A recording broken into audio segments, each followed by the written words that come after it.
gentlemen, get those dollars ready. Coming up next to the stage on the OtherGround podcast, it's your host, Passive J and Ryan.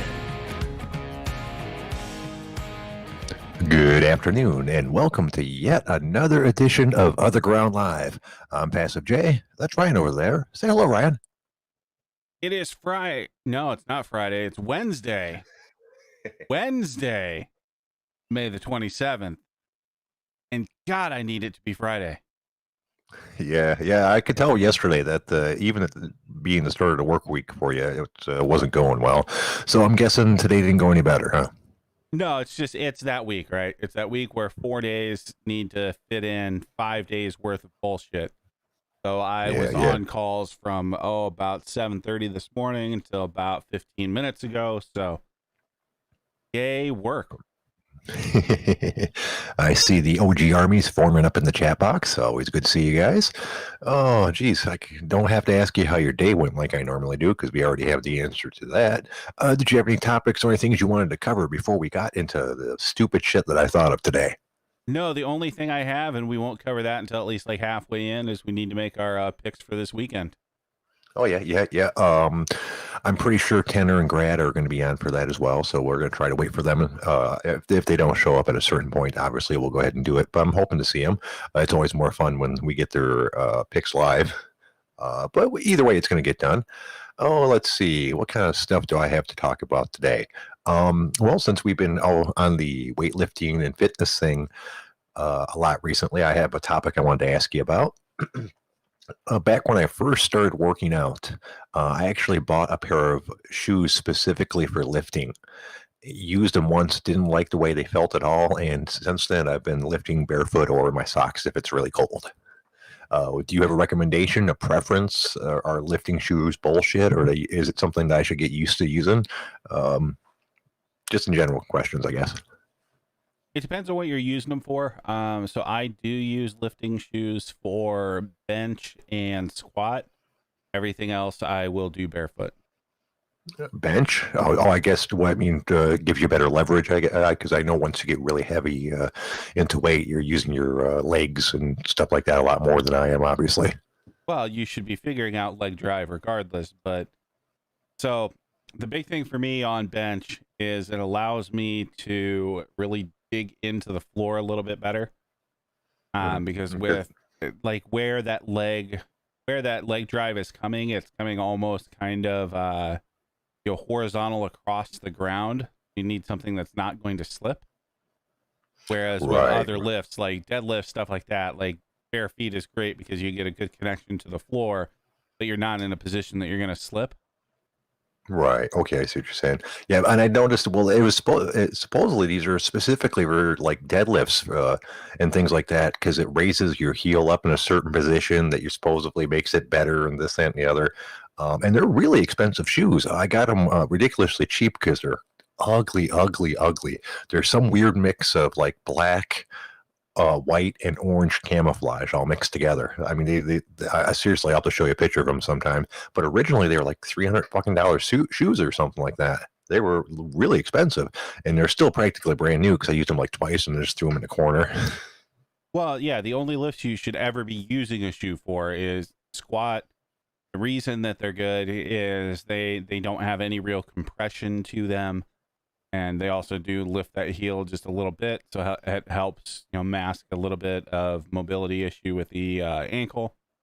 But other than squat, like you should absolutely never wear a lifting shoe like that for deadlift because you don't want your heel to be raised.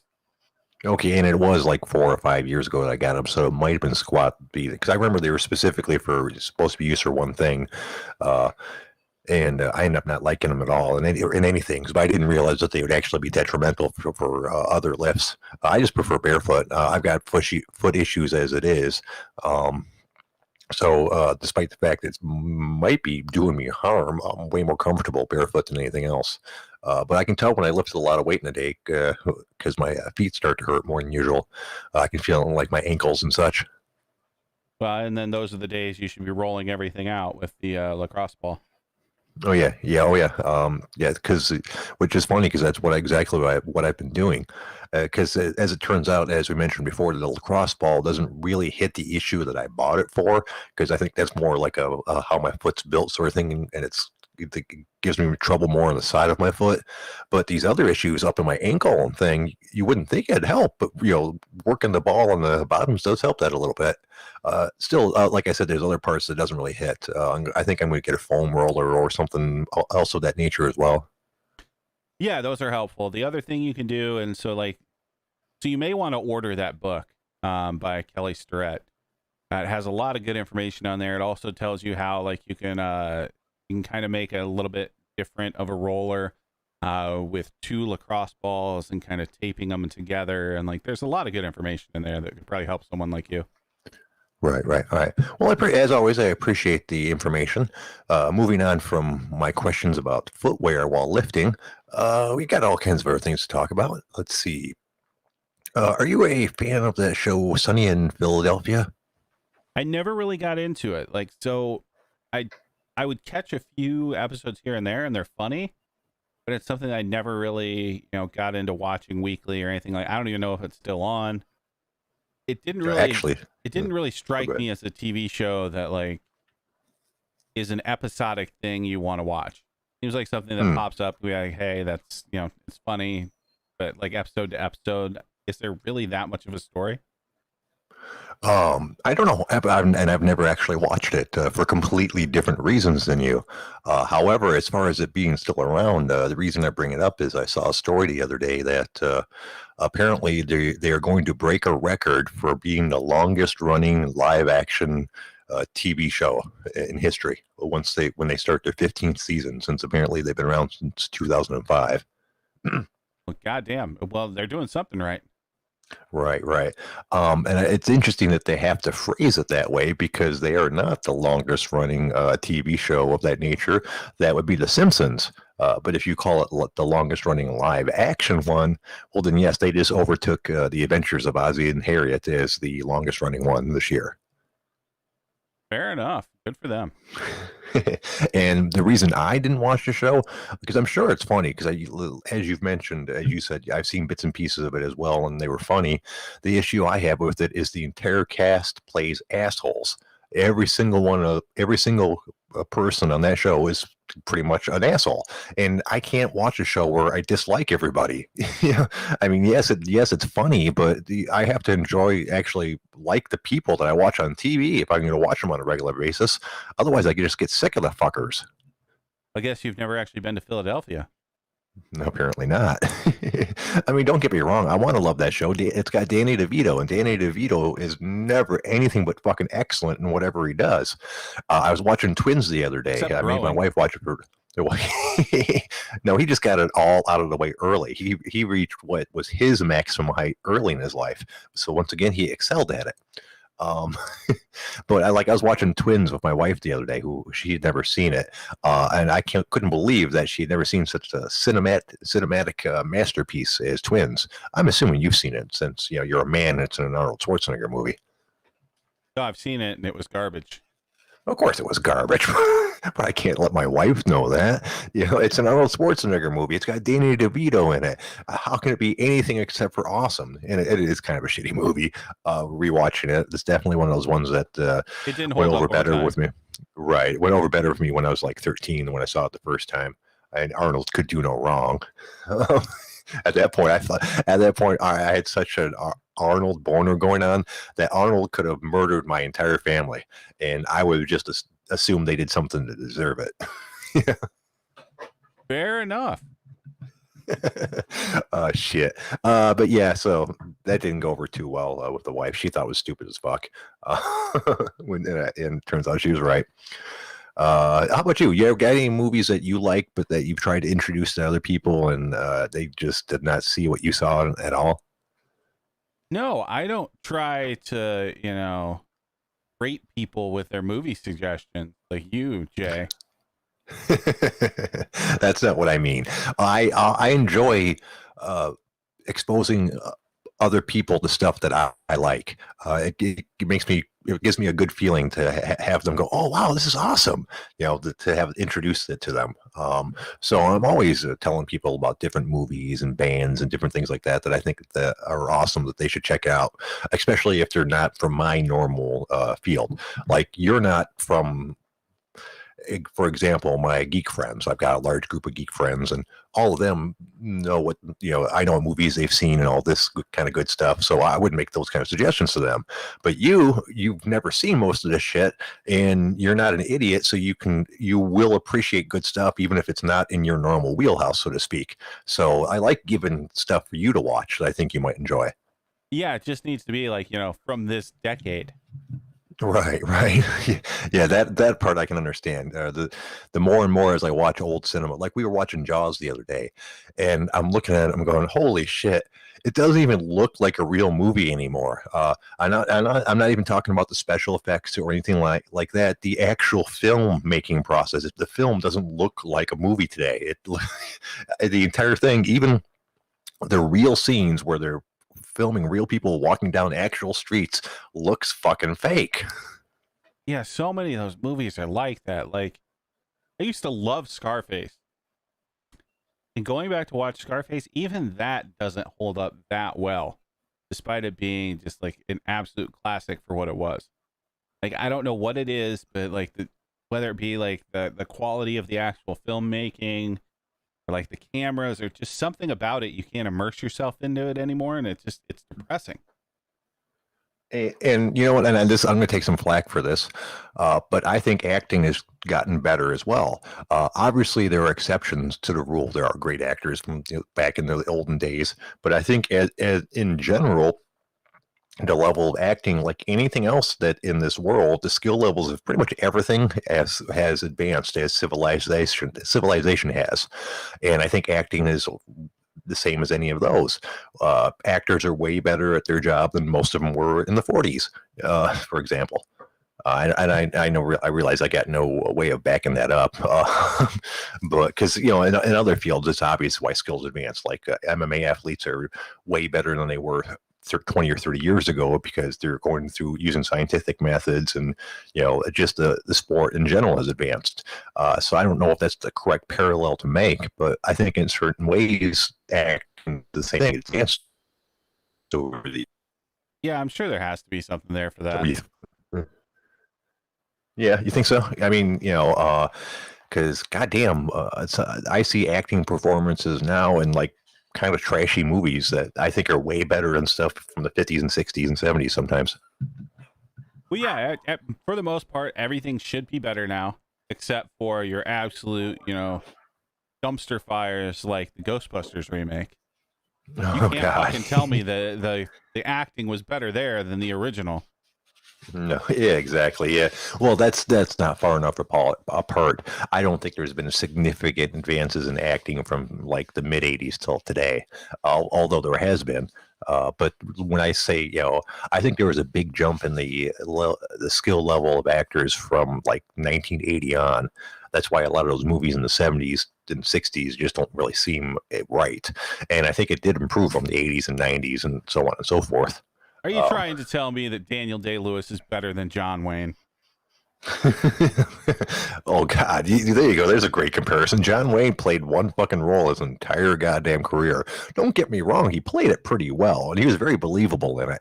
But you couldn't ask him to... he didn't even do that. So he had a fucking movie. I don't remember what movie this is. He had a movie where he played an Indian. And he was still John fucking Wayne. Exactly. So he played one role well. If you couldn't ask him to do anything else at all. But God, there's a good example of the bullshit that Hollywood used to be back when they were making his movies. They didn't even hire Indians to play Indians. The vast majority of them were Italians, because a lot of those fucking Westerns weren't even shot in the U.S. They were shot in Italy because it was cheaper to shoot there, which is why you ended up with a lot of Italian people playing Indians. Fair enough. I did not know there was a bunch of Italians. All I knew is John Wayne could not fucking play an Indian. Yeah, have you ever heard the term spaghetti western? Yeah, but I just figured that was just some garbled nonsense. Nope, that's why they call it that, because a lot of those westerns were shot in Italy back in the day. and now you know a thing. I will forget it by the end of the show. Well, there you go. I'd be surprised if you didn't.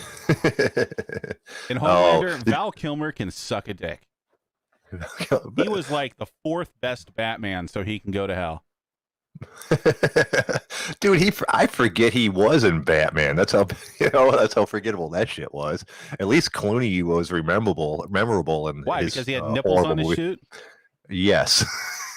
Dude, well, because he had the most over the top villains in his one, because that's the one with Arnold Schwarzenegger and Jim Carrey, correct?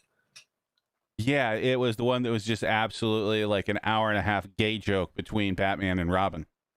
Right. On the other hand, I can't remember the movie Val Kilmer was in that he played Batman. I don't remember who the villain was. I don't remember if he had any sidekicks. I don't remember fucking anything about that movie at all. So I guess when it comes right down to it, Clooney did a better job, because at least I remember that shit. Yeah, I don't remember much of any of like the early Batmans anymore. Yeah, after the Nolan ones, like that was as good as Batman's going to get. But before and after this, they're out of my memory. Well, the first one was good with Michael Keaton, not because he was a particularly good choice to play Batman, but because he's an excellent actor. So he did a good job at Bruce Wayne. Well, and they had fucking Jack Nicholson as the Joker. Right, exactly. Which was a weird take on it, really. As far as I'm concerned, he is one of the least Joker-like Jokers. However, I really enjoyed him in the movie anyways. Well, he was the most like over-the-top, comic-y kind of Joker. Right, exactly, yeah. Where, not compared to the 60s TV show, but that's not even part of the discussion. But yeah, you're right. He was more comic-y than certainly like the Heath Ledger one. Or Jesus Christ, the one in the Suicide Squad. God, man, that was, I don't know. People say that they cut all the good parts of that guy's performance out of the movie. But my response was, well, why did they leave the bad parts in then? Because that was fucking horrible. Well, why are they saying that about every goddamn DC movie that was a steaming pile of shit? Like, they cut the best parts out. It really wasn't that. No, it was shit. Deal with it. Right, exactly. It's like they don't, generally speaking, go around cutting out the best parts of the movie. That doesn't make a lot of sense in multiple ways. Yeah, movie studios like money. Yeah, exactly. Yeah, they're big fans of that, and recuts and re-edits and stuff is not what makes them money. So if they re-edited an entire movie after it was done, it's because they think spending the 3 to 10 million it is to redo that part was better than letting the public see it the way it was.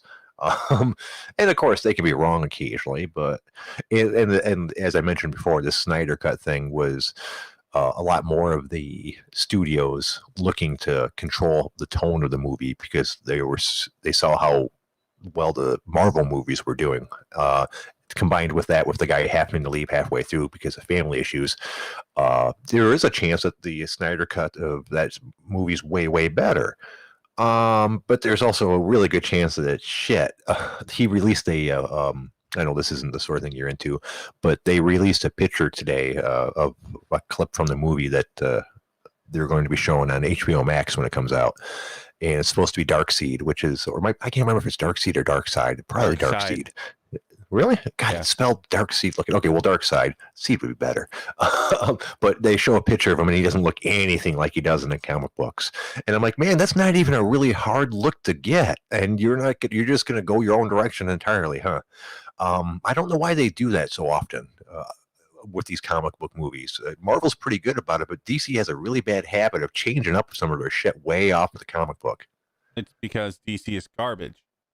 Yeah. Non-Marvel has problems with it as well. Those horrible fucking Fantastic Four movies.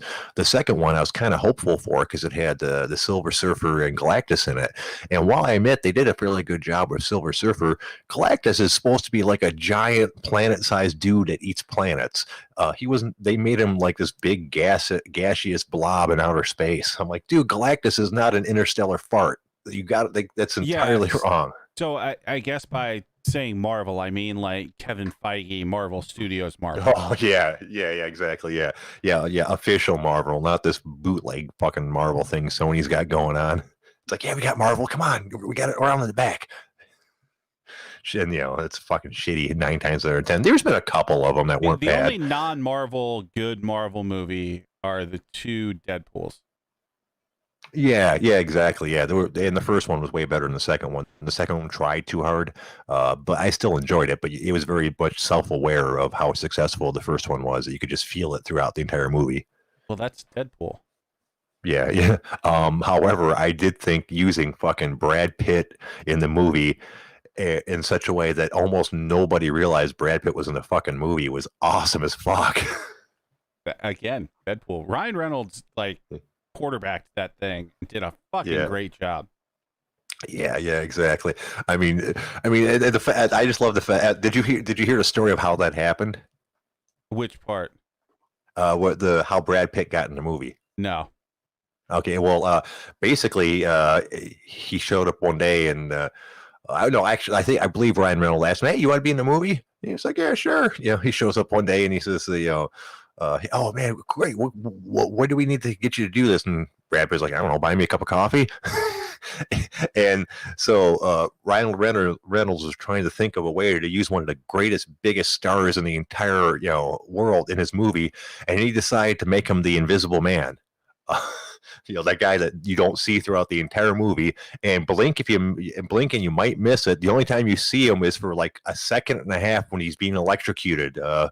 Spoilers, he dies when they're jumping out the parachute scene when he hits the line for like a split second. You can see Brad Pitt, and that's the entire Brad Pitt appearance in the movie.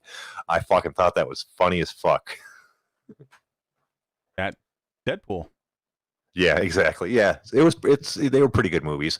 I also think that the collaboration between Sony and Marvel for the 2 Spider-Man movies were fairly well. The first one was good. The second one was meh. I didn't like the entire storyline to it more than anything else. The actors did a fine job and the special effects were good. I just didn't really like the story. But I assume you've seen those too. Not a big fan. I guess I'm just not a big fan overall of teenage angst, blah, and not my thing. So I guess I've really never even been a Spider-Man person, because that's what Spider-Man is. It's just not my thing. Well, and he shouldn't be, because that's really for only an early part of his comic book arc. Overall, he develops into so much more than that, and I agree with you. That's the issue that I had with the second movie, and why the first movie wasn't better than it was. I like the character and the actor that they picked quite a bit. I like his casual, bumbling, funny humor and shit. I think it's a good match for the character. But as you mentioned, the stories that they've given him so far could be a lot better. Yeah, I'm with you on that one. So actually, talking about movies here.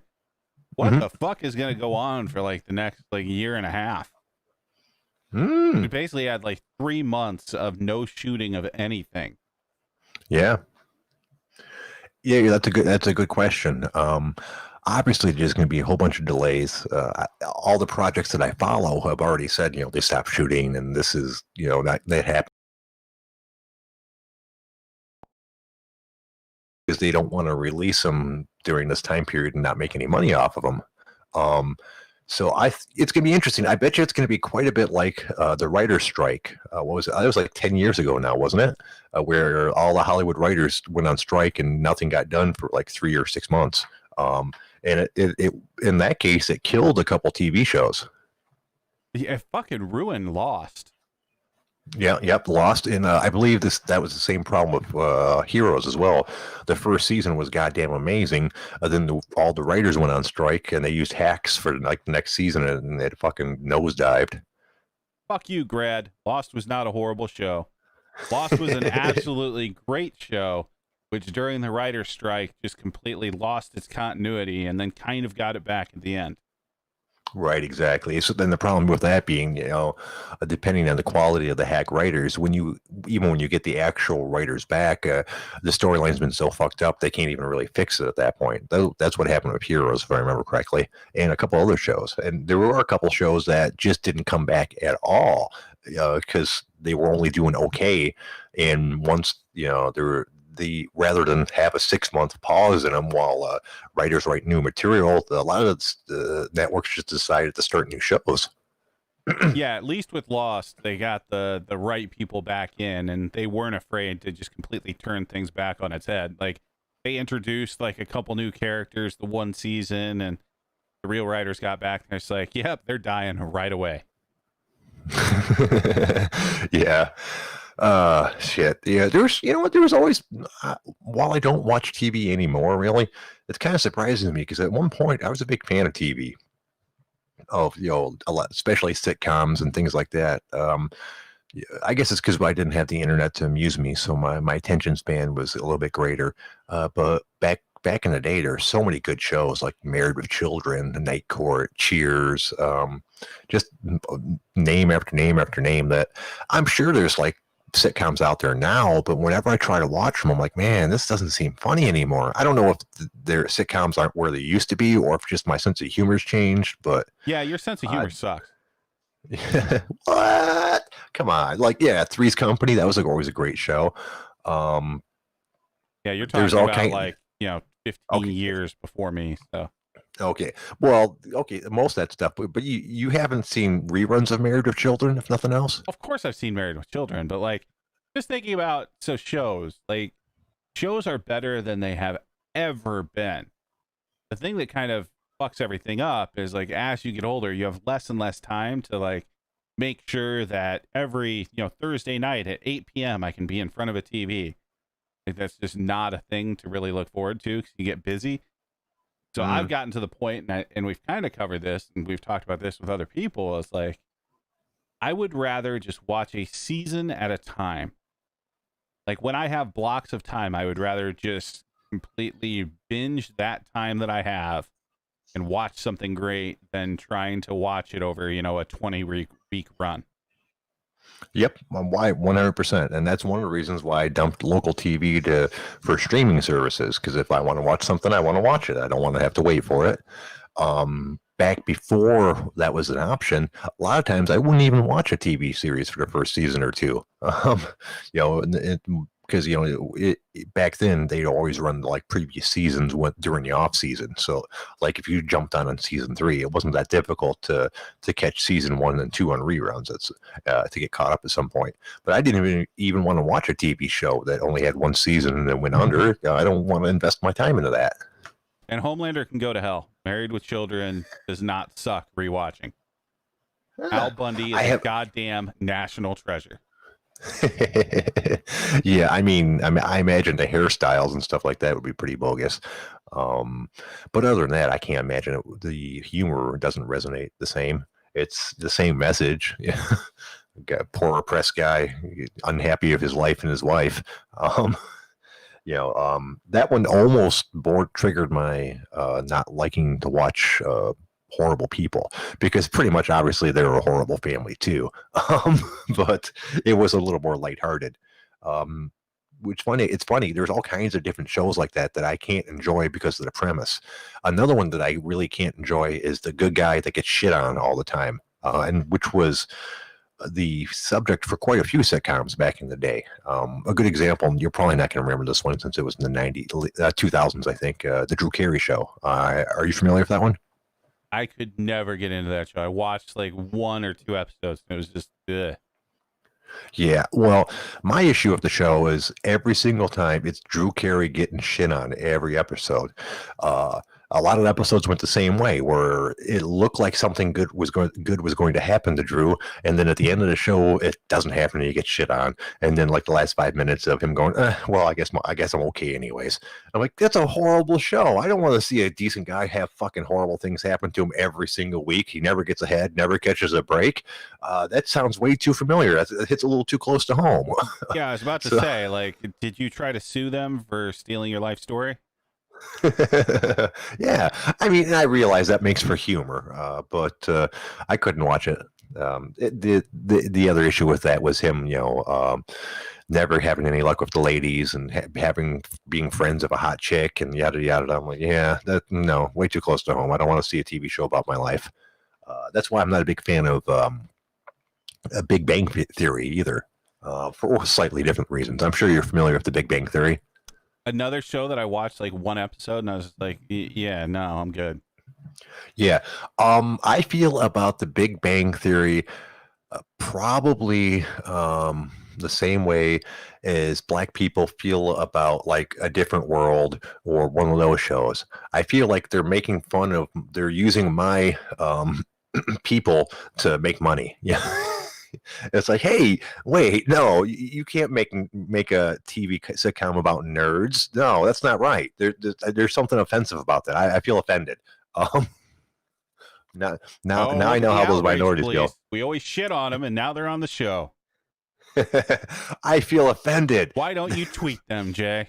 Yeah, well, there's so many nerd stereotypes that they're portraying on that show. They're like I said, they're just taking a stereotype of nerds and putting it up there and making a mockery of it for their own money and amusement. Well, you fucking nerds pretty much are a mockery. Yeah, for the most part. No, actually, I don't like it just because most of the jokes are kind of hokey for me since I'm actually into the nerd culture, which you would think would make me like the show more. But nah, I don't know. It has the opposite effect. But no, I'm not actually offended that they've stolen my nerd culture to make a TV show. Yeah, even talking about nerd culture makes you sound like a fucking nerd. Well, speaking of nerdy pursuits, as you know, they have had to cancel all kinds of sporting events across the world, and the different sports have reacted to it in different ways. Interestingly enough, some of the driving sports have reacted to it by holding virtual events, like Formula E. Apparently, there's all kinds of different Formula drivers: Formula One, Formula Two, Formula E. But Formula E actually started like their own virtual league with points and this, that, and the other. And I couldn't find any research on how serious it was, as in like they're going to use it for official rankings and pay and things like that. But it was pretty complex. And it was brought to my attention because some guy was busted for having someone else drive for him. Some little Asian kid? No, well, I don't know if it was a little Asian kid, but what the situation was, is the real life driver had someone who was a virtual driver champion, like expert, sit for him instead. I guess because he figured he'd get a better score that way. And he got caught because apparently there's precautions against that. And I just thought that what a world that we live in, that a virtual athlete tried to fill in for a real one. That actually, it makes perfect sense. You're not cheating, you're not trying. You're not cheating, you're not trying. And I guess that says, despite how accurate some of these simulators are, especially these driving ones, I don't know if you've ever seen them, but if you spend the money on it, it's a pretty realistic experience. Hold on a second, I'll take a sip of water. I'm feeling parched. Yeah, I wouldn't know. I'm not a fucking nerd. Dude, some of this shit's pretty cool. I mean, I'm talking like realistic steering wheels with all the controls on it, real shifters, the pedals, gas pedals, and clutches and brakes with actual pressure behind them. They use hydraulics or actuators, all kinds of stuff to make it all feel realistic, and so you get feedback on it and stuff like that. I mean, you can spend like $10,000 or $15,000 on one of these setups. But despite how realistic it is, there are people that are still better at it than the real race car drivers, because obviously there's little differences. And I guess if you're a professional sim driver, you spend all your day practicing on it, probably more than an actual driver, because it's more cost effective, really. Fucking nerds. Trying to act like they're athletes or some bullshit. No, you're fucking nerds that like to sit in front of a goddamn screen and act like you have some sort of discernible talent when really all you can do is press some fucking buttons and think you accomplished something. Well, I hate to break it to you, but nerds. People who push buttons run the world. Nerds. I always get that picture of Ogre from Revenge of the Nerds whenever you do that. Nerds! Fucking nerds. Did you ever see Revenge of the Nerds? Like, don't tell me you haven't seen that one. I think everybody's seen that at one point or another, and all it did was reinforce the fact that nerds are fucking nerds. Well, fine.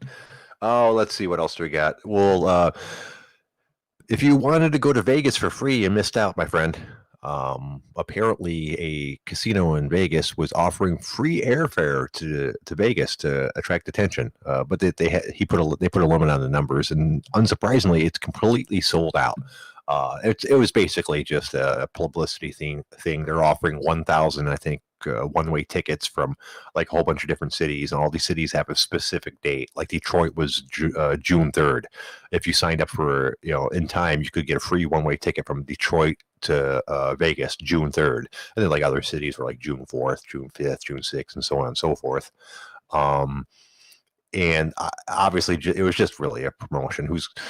But a lot of people used it. My question to you was: would you, given the opportunity, like if you didn't have to work or anything like that, take a free plane ticket to one-way ticket to Vegas in the next couple days? In the next couple days, no, I'm good. Like I'm still not in the place that I really want to be on a fucking plane.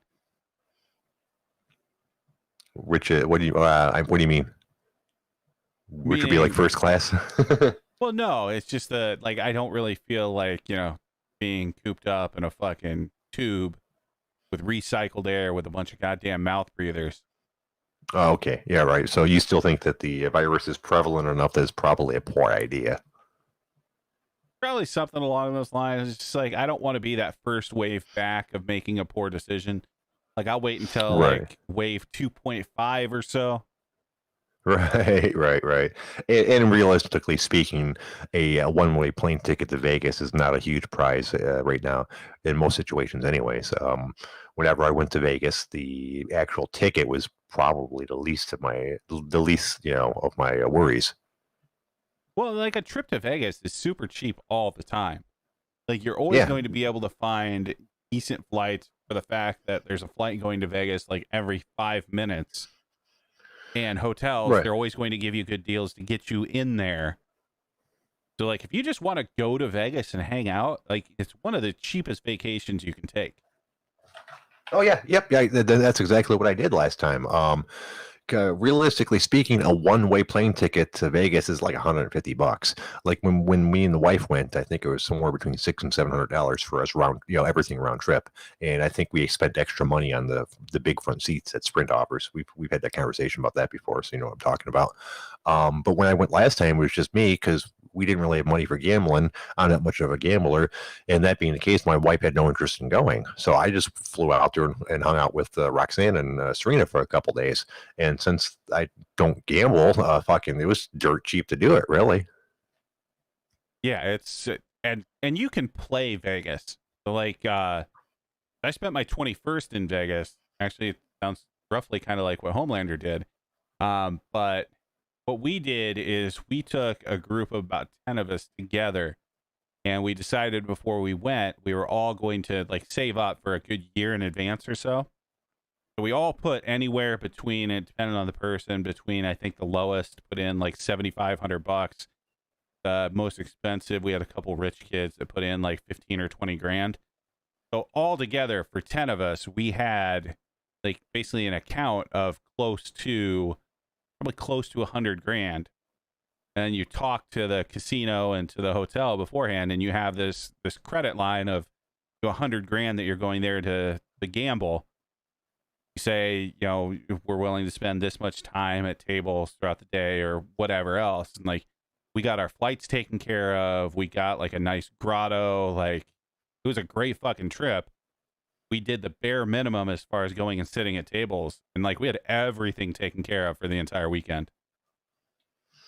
Oh, nice. So basically, okay, because as you're explaining it, I was wondering how that would work. It'd be like, man, you don't want to have one person go on a tear one night and lose your $50,000 at the table. But from what I understand, you guys weren't really gambling in the first place. You just had to put in some minimum time to appease the casinos. Other than that, you just got all the free perks from having a large line of credit. Exactly. Yeah. So we put that money into an account. Obviously, we could have had an actual credit line above that as well, but yeah, it was just working with somebody at that hotel and being like, hey, we're coming in, we're gonna deposit this much, we're willing to be at tables this long, but we want everything taken care of. Right. And then everyone had a agreement not to actually go too crazy and like use your line of credit while everyone else is sleeping and lose $20 at the craps table or some shit like that. Well, that was the thing is like that's why we all chipped all that money in is we also decided, hey, bring like some side amount that you're going to use for gambling. You're not touching, like you're not going to go into our big group fund. Oh, okay. Okay, that's exactly what I thought. So that was basically all that money was just like a deposit to appease the casino, and then you guys brought separate money if you wanted to do actual gambling. Right. Yeah. That initial chunk of money was really just there to manipulate the casino. That's a great idea. What do you think, Uncle Canada? You ever do any gambling? Well, the thing is, so how it works in Canada, gambling wise, it's all tax free here, right? Mm-hmm. But the thing is, Ryan, I didn't realize that that's the loophole for Vegas, eh? Well, it's really any casino really around the world. If they can get you in, all they really want is they want whales to go there and sit at a fucking table and lose their ass. And if you're willing to put a bunch of money up front and commit to sitting at tables for however long, like they're going to bend over backwards. Like an extra room for them, like that's nothing expense-wise for them. If they have to pick up a flight, big deal. Like cars to and from the airport, like stuff like that, like that they will eat that expense every day of the week if you're going to deposit $100,000. Right, and obviously that's an unusual situation because not very many people can, get a large group of people together that can commit to dropping a significant amount of money like that.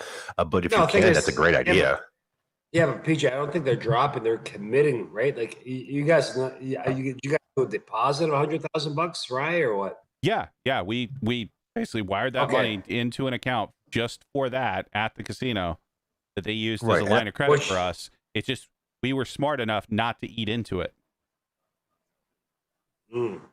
Right, and I understand that. So obviously everyone got their money back afterwards, but I don't know a ton of people that'd be able to just go, oh yeah, let me pull $10,000 out of my bank account for the weekend. And well, we had all been planning it, right? Like we were all turning 21 around we were all essentially the same age.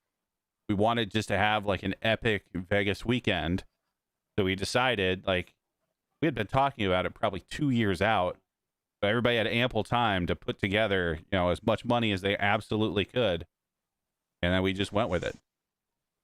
Well, still really cool idea. I like that. Thing is, okay, so right, so they comped your flight in and back, the whole works, the hotel. How did that? Can you explain it? They comped the flights, they comped the rooms, they comped all of our meals, they comped our transportation, they comped different shows. Like they took care of us. And more or less, you guys are not committed to fucking spend money, right? Well, you guys had the money to spend. Yeah, the only thing we were committed to do is I think the agreement was like it was like 5 or 6 hours a day that you ended up having to be like on a casino floor. Which 5 to 6 hours a day playing basically like minimum limit hands on like, blackjack and shit like that. You're pretty much going to break even every time. Yeah. Or penny slots or whatever. Yeah. Oh yeah, if they didn't, I see what you're saying. If they didn't put you a restriction on which tables that you go to, you could spend all day at the casino and basically lose $200 or $300 tops. If that's when the wife and I went, that was kind of our budget for playing each day, like probably about $300 each. And all we did were like, not penny slots, because I'm not even sure if you can find it anymore, but nickel and quarter slots. Basically, we were looking for something where it was $2 or less to pull it. Slots is a sucker's game, but it's one of the ones that you can stretch out the longest, which is all we were interested in, really. I still think the thing you can really stretch the longest is like a low limit blackjack table. It's the one game that if you play it correctly, like the house edge is absolutely the lowest. Right. Well, shit. One that I always found that I could drag out fucking forever was video poker. At the bar poker, where as long as you're making a max bet, they'll feed you free drinks. Are you fucking kidding me? Oh yeah, dude. You can't. I mean, I could sit there forever and not gain or lose any money. Just break even over and over and over again, just because by playing conservatively and not trying to get that big. I think it is a 5 4 of a kind or full house Oh no, it's sort of like a royal flush and flush. Like if you don't go for those big hands, if you just always go for like jacks or better or three of a kind and stuff like that, you'll break even for hours at end, and they'll just keep on feeding you free drinks. Well, they're watered down drinks. Number one, number two. The thing is, okay, so how slot machines work in general? No, this wasn't slot machines. This was the video poker. The same shit, right? All right. So the thing is, the ones that fucking, for example, that the higher minimums are higher, right? The odds are a lot better. Mm-hmm. So what they try to do is addict to these fucking schmucks that do the low end ones for a few drinks here and there. And then they catch them, right? They'll give them an odd, bonus or jackpot. The whole works. If you're gonna, again, based on the algorithms, the only way to make money, which is not, I agree with Ryan. Cards are the way to go, but I think in regards to fucking slot machines and what have you, the only way to make money is fucking to bet the higher ones because the odds are a lot better, right? They're against you, but they're a lot better than the fucking bullshit lower end slots. But well, what I do is top end of it. If I play a slot machine, I make sure I always do the max bet.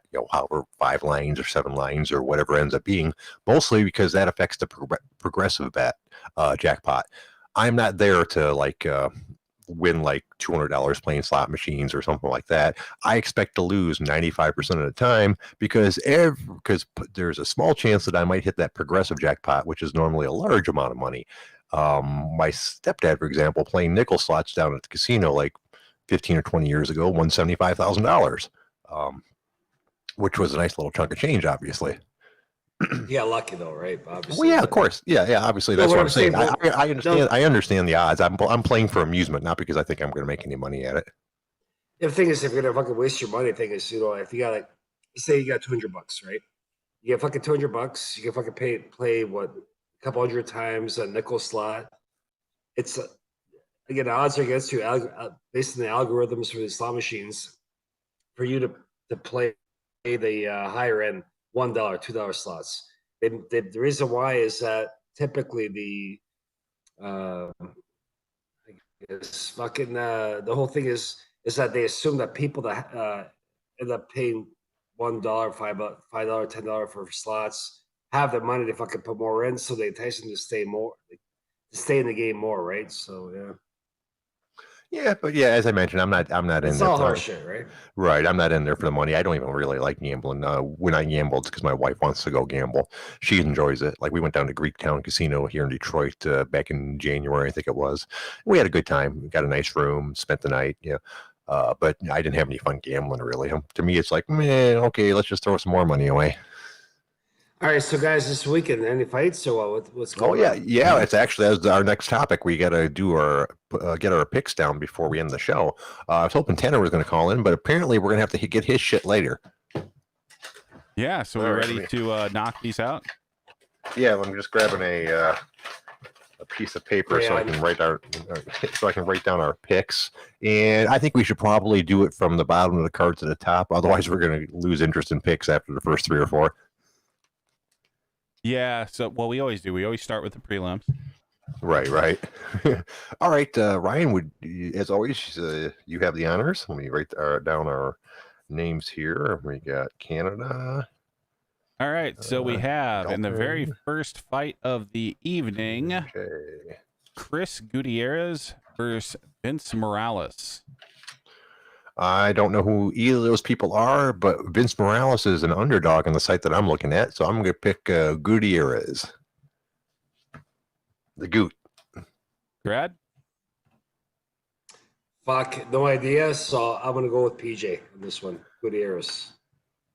So I think I'm going to have to go Vince Morales here, and the only reason is Chris Gutierrez's nickname is El Guapo, and that was Bob Rutan, so fuck him for stealing it. Oh, okay. Don't get emotions involved, brother. Well, if I don't know who they are, I gotta go based on emotion. Shit. Yeah, that's true. Okay, and Dalton's going with Mara. All right, what next? Next is Luis Smolka versus Casey Kenny. If we're going by hating their nickname, I'd go with Kenny because Smolka's got the Last Samurai, DA, duh. which is stupid on several different levels. However, God, I'm going to pick Smolka. I think he's just a better fighter. I'm just looking at who he is. Wait. You know what? I missed the fact that Kenny's got a win over Ray Borg. And Bermuda, and some other people and some other people that are good. Yeah, I'm going to go with Kenny. Brad, who you got? I'll go with the opposite of I'll go with the other guy. Smolka? Yeah. Smolka if you got him. What do you got, Dalton? I will also go with Kenny. Kenny. Kick his ass, Kenny. All right, what's next? Next is Tim Elliott versus Brandon Royval. Ooh, okay. This is obviously a case of the grizzled veteran against the new guy. Tim Elliott's been around for quite a while. His last 2 fights are both losses. Man, I hate picking against him. He's one of those guys that whenever you think he's going to lose, he wins. You know what? I'm going to pick Tim. I'll go with Elliott. Brad? I'll go with the other guy. Royale. And Royval. And just based on how well he fought versus Demetrius Johnson, I have to go with Tim Elliott. I've never heard of the other guy. Yeah. All right. What's next? Next fight is Jamahal Hill versus Klidson Abreu. Jamahal's a cool name. But that's basically all he's got going for him. He's never fought in the UFC. I think this is his debut. The other guy's got a loss and a win. Oh, dude. Okay, I got to go with Abreu. He's got a win over our buddy Sam Alvey. Alvey. There's no R in that. Oh, that's right. God, I don't know why I keep on doing that. But yeah, he's got a win over Smiling Sam. So I'm going to go with Clipson. Brad? Clemson is. So I guess with that, I have to go with Jamahal Hill. I wanted to go with him. That's like I said, that's a fucking badass name. Some names just sound like a fighter. Jamahal Hill. All right, who's next? Next, something's wrong on this site for this one. Give me just a second here. On the UFC site, it's Daniel Rodriguez versus Daniel Rodriguez. I don't know what this fight actually is. Okay, the actual next one is Caitlin Chudigan versus Antoni. You know who I'm talking about, the champ's sister. I'll announce the names because you fucked both of them up. Okay, sorry, but I think that's the next in the actual order. Well, this is straight from the UFC site, so. Okay. Well, Daniel Rodriguez is supposed to be fighting Gabriel Green. Okay, so let's just not pick that one because I think somebody must have dropped out or something. But yes, the next is the main event of the prelims. Mm-hmm. It's Caitlin Chukagian versus Antonina Shevchenko. Man, I'm gonna go with Shevchenko. Shevchenko, she's the hot one, right? The blonde. No, that's her sister. Well, is she kind of hot, or she's cute? I think she's actually probably better looking in the face than Valentina. Okay, what about the other one? Which one's hotter? I would go. It's a very scientific method. It's a very scientific method for doing this, huh? Nah, I'm going for fucking Shevchenko, or whatever the fuck that name is. Yeah. All right, and how about you, Dalton? Yeah, I'll take Shevchenko. Yeah, all right. Who's next? All right, first fight of the main card is Mackenzie Dern versus Hannah Cyphers. Man, that skipped a few things on this one I'm looking at. I guess there must be a lot of dropouts or something. I'm going with Dern. Despite the fact that she's an irritating personality, she has some actual skills. Not Mackenzie. I'm going the other one. Not Mackenzie. The other one. Hannah Cyphers. Yeah. Dalton, what do you got? Yeah, this fight is just another gimme fight for Mackenzie Dern. She hasn't fought anyone yet. So as long as she finds a way to make weight, I'm taking Mackenzie Dern. Yep. All right. What's next? Next, we have Roosevelt Roberts versus Brock Weaver. I'm going for the beaver. I'm a Canadian. I gotta support the beaver. It's Weaver, not Beaver. Close enough. Okay, well, that's an official pick. Canada wants the beaver. All right. I'm gonna go with Roosevelt Roberts just because he looks like a thug. He looks like he could probably hurt people. Yeah, I think I'm going to go Roberts as well. Brock Weaver actually looks like an Indian. So I don't necessarily know what that means to fight, but I don't think I've ever seen a great Indian mixed martial artist. Well, his nickname is Chata Tuska. I don't know what that means, but apparently Probably that's something in Indian. All right, who's next? Next, we have Billy Quarantillo versus Spike Carlisle. More, this is really out of order. Mike is black guy. No, I guess Spike's white. I haven't heard these. Okay, I'll go for the white guy then. All right. I don't know. His nickname is Alpha Ginger, and he looks like his nickname. If they give you any idea. That dude has like Don't fuck around with the 73 abs. Yeah, I know he's got the abs on top of it. Don't fuck around with the Irish. They're fucking tough. I'm gonna go with Spike. I'm gonna go with Spike just because he has extra abs. You know how hard it is to get 8 abs. Please tell us, PJ. PJ, how hard is it? Come on, brother. Very hard. Okay. Who's your pick, Canada? He already made his pick, didn't he? Oh yeah, that's right. You want the white guy? How about you, Dalton? Oh Christ. Gingers usually aren't very good fighters, so I'm gonna go with Billy. The Irish are not good fighters, you cocksucker. Are you kidding me? Gingers aren't. Like, you can have Irish with brown hair and they can fight. The second you go full on soulless ginger, they can't do it. Okay, so fucking the Mexican guy, fucking what's his name? Cigano is not good either. Anyways, go ahead. Who's next? Jeez. Let's see. Jesus Christ. Next is actually the co-main event of the evening, and this is just kind of sad. Blagoy Ivanov versus Augusto Sakai. I go for the Russian, whoever the fuck that is. Ivanov? It's heavyweight. That's why they're made of co-main, because they like doing that for some reason or another. I'm going with Sakai. He's actually got some pretty good wins on his record for as little as he's fought, actually. So Sakai. Yeah, I think How about you, Canada? He already went with Bulgarian. Oh yeah, the Russian guy. That's right. Yeah, so I think I'm going to go Ivanov as well. Partly because it looks like he got shot in the chest at some point, and anyone that made it through that, probably a pretty tough dude. All right, and are we missing any, or is it time for the main event? It's time for the main event, and this is actually two fighters that we've actually heard of. Tyron Woodley versus Gilbert Burns. Wow, there are some interesting parallels. They both have wins versus Damian Maia, which is quite the accomplishment. He's way tougher than people give him credit for.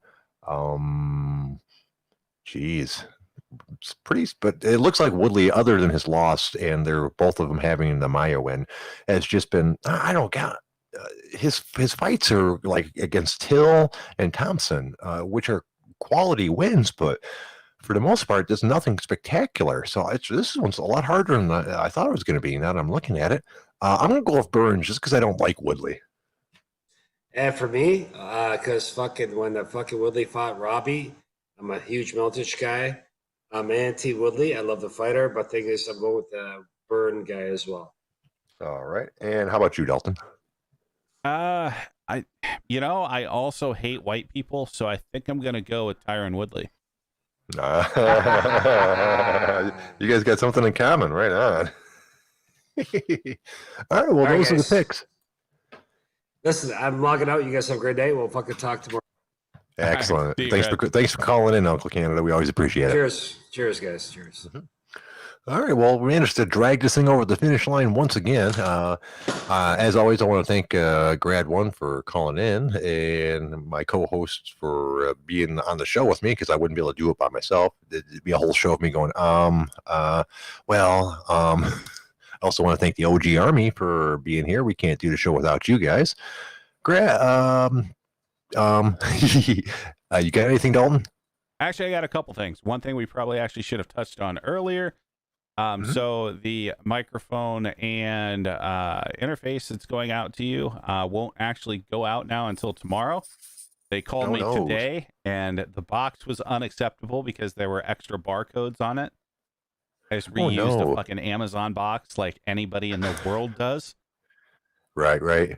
So I repackaged it in another Amazon box. It doesn't have extra barcodes, and they're coming to pick it up tomorrow morning. So you should see it, I'm guessing, on like Monday. However, I am getting my new microphone tomorrow. So I may be trying it out on the show tomorrow night. So I may sound very, very slightly different. Excellent. Other than that, I do have one other thing, unless you have anything before my final thing. 1, 2, 3, go. No, I think we're good. I was looking forward to having that microphone on Friday, which was the original date, but shit happens. Fucking USPS, like postal service shit. Like, really? They couldn't just like put a sticker over it or something? They actually had to call me? Yeah. Bullshit. Yeah, lazy assholes.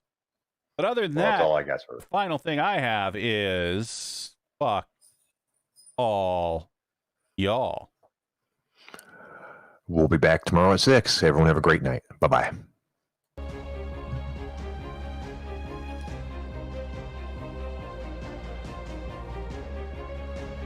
Screw you, hippie!